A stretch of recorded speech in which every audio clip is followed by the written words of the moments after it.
fala ai seus filhos de Gondonaldo, como todos os anos vocês pedem, esse não seria diferente. Mais um ano, com retrospectiva de Madrid, e esse ano que foi muito louco, que teve Ganso chegando, e Abadi saindo. Mas antes de começar a retrospectiva, deixa o like e se inscreva. Também ative o sininho. Fez isso? Então vamos ao vídeo. Para começar, vamos falar sobre Diniz, né? Que na verdade já tinha sido anunciado em 2018, mas esse seria o nosso técnico para 2019, e agora vamos para as contratações de começo de ano. Fluminense contratou Bruno Silva, vulgo Megamente e quebrador de canelas. Ezequiel, o cara que só tem de bom o nome bíblico porque de resto, nada, e o melhor de todos, nosso xerife, Matheus Ferraz, que no começo, eu critiquei, falei que era para ter deixado Gondonaldo, claro que sinto falta dele, mas o Ferraz deu conta do recado. Aí veio um que nos dará muita felicidade, Ione, Pelé das Laranjeiras, pena que já tá vendido pro ano que vem, já vou sentir falta das dancinhas. E também teve contratação de goleiro com mais de 100 quilos, Abadi, sendo Abadi, antes de meter o pé, Agenor, momentos antes da tristeza. E aí veio uma das melhores, que não foi contratação, mas empréstimo, mas foi braba demais, Ninosada. Logo depois, falando em braba, Caio Henrique e Alan, os dois caras do nosso Flusão em 2019. E também veio Matheus Gonçalves, vulgo Rail, é tão Rail, que ele apareceu no Fluminense tão rápido que ninguém mais lembra dele. E também o Léo Santos. Todo mundo lembra desse idiota, já vocês vão saber o porquê.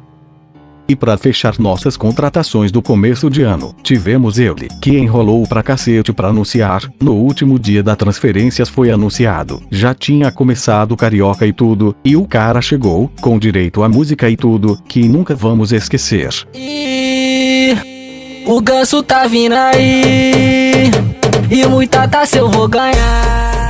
Acho que já falei das contratações do começo de ano, né? Então vamos à nossa estreia. Estreamos contra o Volta Redonda, no Maracanã, já na merda. Empatamos por 1-1. Ai, na segunda rodada comecei a me iludir já. Show do colombiano brabo, nosso Pelé das Laranjeiras, que meteu 2 nesse jogo, e lançou da dancinha, contra o americano. Jogamos mais 2 jogos, e ganhamos os 2, com vitória de 3-1 contra a Portuguesa, e 4-0 no Madureira, com direito a show do Lucideus, e Cristiano Everaldo. Eu era feliz e não sabia, com esses 2, que saudades, dessa dupla. Pai, tudo estava indo bem, invictos até que veio o Vasco no caminho. Como todo ano levamos porrada deles, esse não foi diferente. É só pegar o Vasco que a gente se ferra. E é claro, também com a ajudinha do VAR, que roubou pra eles nesse jogo, mas perder foi sacanagem. Aí fomos estrear, na Copa do Brasil, contra o River Plate, River do Piauí. Metemos 5-0, com direito a golaço do Marlon, que nunca mais vai fazer isso na vida, nunca mesmo. Esse foi um dos melhores jogos do Fluminense no ano, e mais fáceis também porque até Marlon fez gol. Voltamos ao Carioca, fomos jogar a semifinal da Taça Guanabara, contra o Flamengo, e precisávamos vencer para avançar. Muitos duvidaram de nós, Lucideus foi lá e calou as rubro-negras. Nos últimos minutos, um dos melhores jogos do ano com certeza, e um dos mais emocionantes, pois, teve homenagem aos jogadores do Ninho que morreram. Aliás, Flamengo pague as famílias. Vencemos esse jogo e fomos pra final da Taça Guanabara. E adivinha quem fomos pegar? Vasco.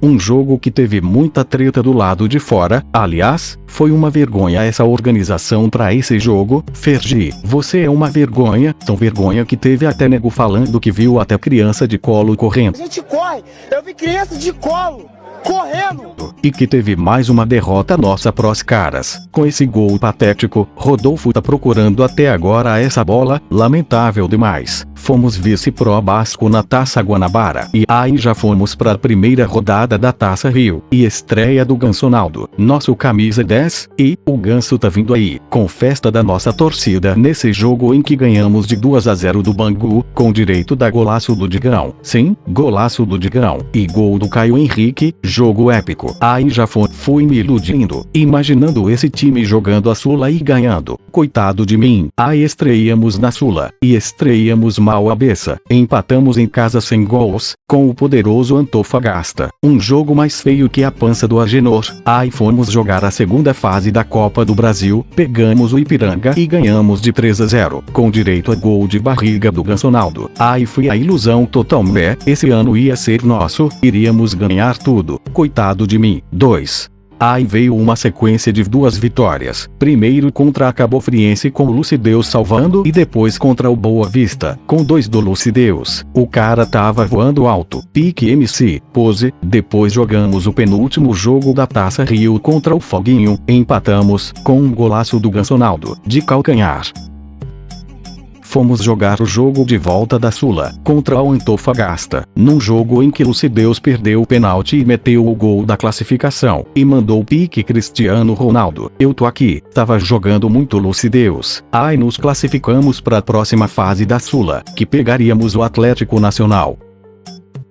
Voltando pro Carioca, jogamos contra as Mulambas. Dessa vez, a gente com Agenor no gol, e o time todo reserva. Contra o Flamengo multi todo poderoso. De acordo com a mídia, nós já estávamos classificados pra semi da Taça Rio, mas não queria ir com reservas. Por isso já tava chegando o Diniz, e comecei a chegar mais ainda. Quando eles abriram 3-0 no placar, porrada seca. Mas graças a Deus, nosso Fluminense acordou, e diminuiu. Todo o mulambo ficou trancado, vendo nosso time reserva quase empatar. Esse jogo foi épico. Foi uma derrota, foi, mas com orgulho, e nos iríamos enfrentar eles de novo na semi da Taça Rio, dessa vez com os titulares. Aí já veio a semi da Taça Rio. Estávamos tranquilos, mesmo sendo roubado logo no início. Estávamos passando pra final, eliminando os mulambos até que o idiota, imbecil, filho de Abade, Léo Santos, aquele mesmo que eu critiquei no começo, fez um pênalti que até hoje não perdoei, dando a classificação pra eles. O épico foi o Ganso boladão chamando o juiz de babaca e o Diniz querendo chamar na mão o juiz. Eles me representaram, e que no caso já teria outro Fla-Flu na semana que vem, agora pela semifinal do Carioca. Sim, 2019 teve muito Fla-Flu. Antes teve até o primeiro jogo da Copa do Brasil contra o Luverdense, 0-0. Foi tão ruim que nem vou mostrar aqui. Vamos pra esse Fla-Flu, que também foi ruim, graças ao Rodolfo, que tomou esse frango sensacional. Mais uma vez estávamos eliminando os mulandos, mas aí tomamos gol do Gabigol. Triste dia, lamentável, dia que quis matar o Rodolfinho, mesmo amando ele. Enfim, triste dia, no Carioca não ganhamos nem Guanabara. Aí no jogo de volta, ganhamos o Luverdense, mesmo sendo um jogo feio do cacete, e se classificamos para a próxima fase da Copa do Brasil, pegando Santa Cruz, que iríamos ganhar o primeiro jogo de 2-0, com direito a golaço de Luciano, e com a volta do Pedro aos gramados depois de um século. No jogo de volta, como o Fluminense adora fazer tricolor sofrer, perdemos por 2-0, e foi pros penaltis. Sorte, que tínhamos Rodolfinho, que jamais critique, fez defesas e nos deu a classificação. Que sofrimento, Senhor Jesus. Falando em sofrimento, já começamos o Brasileirão sofrendo, com 2 derrotas seguidas, uma em casa pro Goiás, com gol do Rafael Vaz, e outra contra o Santos. Tricolor não tem paz. Aí veio a vitória, o jogo, o dia mais improvável de todos. Terceira rodada do Brasileirão, o Grêmio tava massacrando a gente. Abriram 3-0, sim, 3-0, e o Diniz continuando com aquele bagulhinho de toque de bola e jogo bonito. Até que nós diminuímos. Aí fizemos o segundo, depois empatamos, viramos. Aí eu fiquei cacete. Eles foram lá e empataram. E adivinham, viramos de novo, 5-4, em plena arena. Que jogo, jamais vou esquecer esse jogo, que com certeza foi o melhor de 2019, e o que mais me iludiu. Aí, como de costume do Fluminense, perdemos um clássico, dessa vez pro Anão do Rio. Sacanagem isso, 1-0. Aí fomos pro jogo de ida das oitavas, pegando o Cruzeiro. Estávamos perdendo por 1-0, até os últimos minutos com João Pedro salvando a pátria. Bons tempos que ele não gostava de atrizes da Globo. Falando em João Pedro e falando em se iludir, outro jogo que nos iludiu esse ano foi esse contra o Cruzeiro. Metemos 4-1 neles, com direito a 2 do garoto. Show dele, nem eu acreditei, o molequinho voando. Geral comparando ele com Messi, Cristiano Ronaldo, e até Pelé. Confesso que me iludi. Me iludi mais ainda depois do primeiro jogo contra o Atlético Nacional. Ganhamos de 4-1, mais um 4-1 em nossas vidas e mais um show de João Pedro. Dessa vez, 3 dele. Nunca um jogador com 17 anos tinha feito isso tudo de gols assim. Ele fez isso tudo porque não namorava. Tempos bons. Ai, foi uma sequência de só tristeza. Primeiro no Brasileirão perdemos pro Bahia, depois na Sula, pro Atlético Nacional, mas sorte que já estávamos classificados mesmo. Ai, voltando pro Brasileirão, tomamos uma surra do Patético, sempre apanhando deles. Eu não aguento mais. Ai, fomos decidir a vaga nas quartas da Copa do Brasil contra as Marias em Minas. Estávamos sendo eliminados, mas João Pedro salvou nós, com gol de bicicleta, que futuramente seria eleito o gol mais bonito da edição e um dos mais bonitos do ano. Só que não adiantou nada porque perdemos nos pênaltis e saímos fora da Copa do Brasil. Ai, no Brasileirão, tivemos uma sequência de jogos mais feios que o Diguinho, no Fla-Flu, 0-0, e depois em Chapecó, 1-1, esse só vou botar o lance épico desse jogo que foi Gansonaldo Boladão chamando o torcedor da Chapé pra porrada. Situação aqui com nós. Você vai brigar comigo? Vai brigar comigo? Olha lá, tá me chamando pra briga ali. É brincadeira esse torcedor da Chapé com esse cara.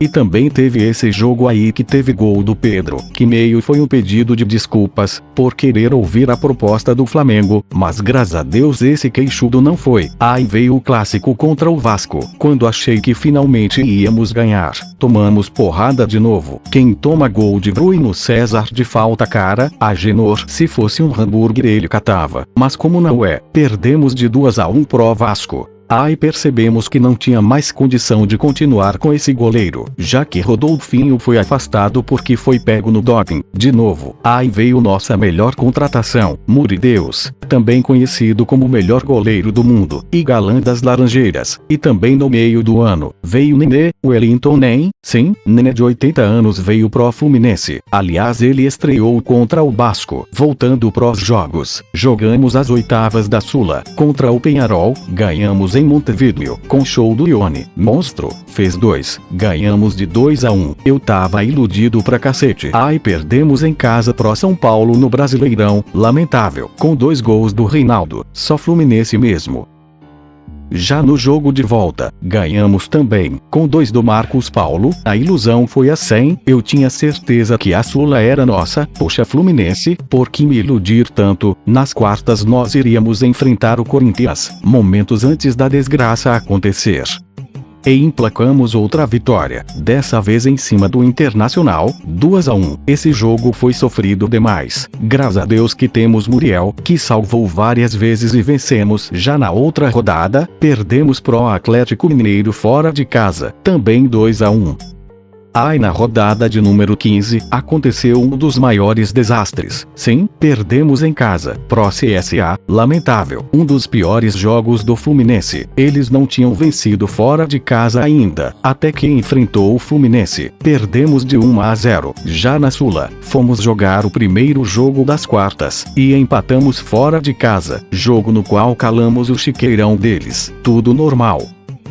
E já fomos jogar o jogo da volta, no Maracanã, lotado, com nossa torcida mais uma vez fazendo festa, e mais uma vez se decepcionando, igual ano passado quando falei aqui na retrospectiva, um público de quase 60 mil, sendo estressado por falha do Digão e gol do Pedrinho. Sim, fomos eliminados da Sula por causa disso, não superei até hoje. O Pablo Diego até tentou fazer um gol para tentar salvar, mas não deu, fomos eliminados, pro Corinthians, que na semi também caiu, mas para um time com nome de suco.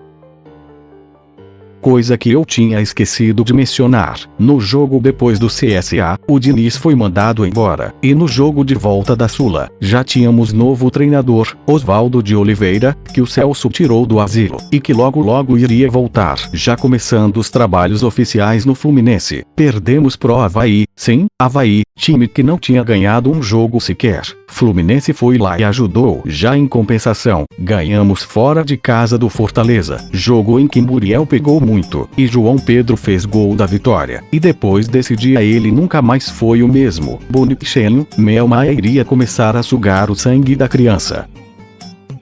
Aí tomamos porrada das Pepas, 3-0, só surra, e ganhamos do Corinthians, com esse frango maravilhoso. Deus é fiel ao Fluminense, eu falo, com gol do Ganso fora da área, e frango do Cássio, só Deus mesmo.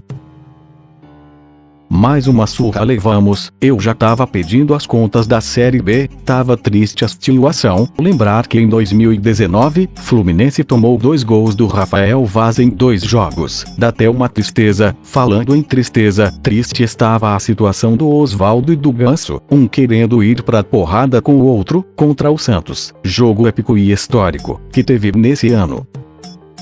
E só foi o Osvaldo sair, que voltamos a vencer, dessa vez em cima do Grêmio novamente, 2-1, com direito a gol do Tony Kroos das Laranjeiras, e se afastamos um pouco da zona, 22 pontos. Depois, contra o Botafogo, ganhamos do Bairro, com gol do Eone, melhor colombiano das galáxias. Logo depois teve jogo contra o Cruzeiro, foi 0-0, mas foi louco, porque Dom Fregbon meteu gol, mas juiz anulou, Dom Fregbon, volta pro Flusão, e ganhamos do Bahia, 2-0, eram 5 jogos invictos, era muito bom pra ser verdade, já tava me iludindo com Liberta e tudo, mas como tricolor só pode ser feliz pouco. Voltamos à realidade, perdemos pro patético com 2 de Madison. Quem toma 2 de Madison? Fluminense, o mesmo Fluminense que ficou 4 jogos sem vencer, e pedindo pra ser empurrado pra zona, mas o Cruzeiro tava pior, graças a Deus. Foi aí que botei o nome dos jogadores na lista de oração, da Universal, e vencemos incrivelmente o São Paulo no Morumbi. Tá aí uma vitória que não entendo até hoje, foi tão milagroso, que teve até gol do Digão. E lembrando que tinha até esquecido falar, Pedro já tinha sido vendido desde agosto, ou seja, até Lucão improvisava no ataque, e ganhamos esse jogo. Aí perdemos pro Inter, só pra dar mais uma emoção, e pra dar mais emoção ainda, Muriel se machucou nesse jogo, e ficaria de fora até o fim de ano. A cara da merda, né? Aí um jogo que fiquei muito estressado, tomamos gol do empate do Galo nos minutos finais, raiva pura. Desse jogo, no outro pegamos o CSA, e vencemos, nunca ia esperar sofrer contra a CSA, essa vitória parecia um título, meu Deus. Aí veio o jogo que demos um passe contra o rebaixamento, ganhamos o Palmeiras, com um golaço que jamais vou esquecer do Marcos Paulo. Você deve estar se perguntando, cadê João Pedro? Então, desde aquele dia contra o Fortaleza, começou a namorar e esqueceu de como se joga bola, diferente de Marcos Paulo que nos salvou nesse jogo, que foi um alívio, pois abrimos distância da zona e o Cruzeiro só perdia. Aí empatamos 2 jogos, um contra o Avaí, e outro contra o Fortaleza. Contra o Fortaleza, foi decretado que não íamos mais cair. Na verdade já tinha sido porque o Vasco tinha ganhado das Marias. Aí empatamos com Fortaleza. Tínhamos que ter ganhado para entrar na Sula, mas não deu nesse jogo e íamos decidir uma vaga pra Sula na última rodada. E na última rodada, vencemos o Corinthians, com 2 de Evanilson. Minha base é braba, tem que respeitar. Ganhamos de 2-1 ao Corinthians, e ainda conseguimos entrar pra Sula do ano que vem, Fluminense sendo Fluminense. Deus é fiel, e assim acabava o Brasileirão pro nosso Flusão, em 14º lugar. E assim se terminou o ano do nosso Flusão. Tentaram nos derrubar de qualquer jeito, mas a camisa pesou demais, tem que respeitar. Ano que vem, Sula que nos aguarde, vou me iludir mesmo, dane-se. Só que ano que vem não será mais Marcão, será o Dair Helmas, nosso maionese tricolor, que em 2020 seja muito melhor que 2019, porque esse ano não comemoramos nem Guanabara. Ai, é triste. Enfim, pagar Série B é o cacete. Rumo a 2020 com Gilberto que já renovou, seja o que Deus quiser, com 2020 sem falhas do Gilberto e Digão. Amém. Se gostou dessa retrospectiva de Madrid, deixa o like e se inscreva, porque deu muito trabalho. Valeu, seus filhos de Gondonaldo, e deixa aqui embaixo o momento de 2019 que você mais gostou. Fui.